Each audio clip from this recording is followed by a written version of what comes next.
Assalamualaikum warahmatullahi wabarakatuh. Perkenalkan, nama saya Fitria Hanifah dari SMK Manbaul Ulum Kota Cirebon, kelas 12 Farmasi 1. Berkenaan dengan tugas farmakologi, di sini saya akan menginformasikan dua obat batuk, yaitu laserin madu dan OBH kombi. Yang pertama ada obat laserin madu.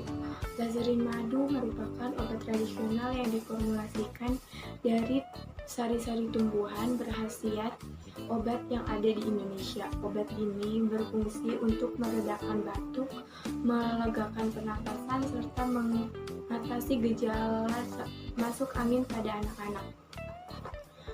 Obat ini termasuk ke dalam golongan obat jamu karena mengandung campuran ekstrak dan bahan tambahan seperti gula, sodium benzoat, anise oil, dan sarsaparilla. Aturan atau dosis obat ini yaitu untuk anak-anak 3 kali sehari 1-2 sendok teh, dan untuk bayi yaitu 2 kali sehari 1/2 sendok teh. Diminum sesudah makan. Obat ini termasuk ke dalam kategori pernapasan yang diproduksi oleh PT Markosin Indonesia.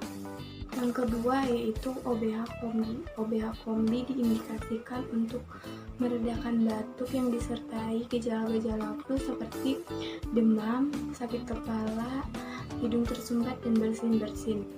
Cara kerja obat ini sebagai ekspektoran yaitu membantu mengeluarkan dahak, antihistamin, mengurangi gejala alergi, analgesik, antipiretik, menurunkan panas, demam, dan meredakan sakit kepala, dan juga sebagai dekongestan hidung, mengelonggarkan saluran pernapasan.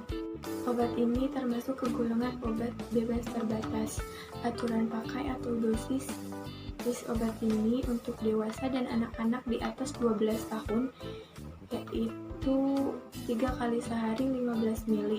Efek samping dari obat ini yaitu mengantuk, gangguan pencernaan, insomnia, aritmia, takikardia, dan mulut kering.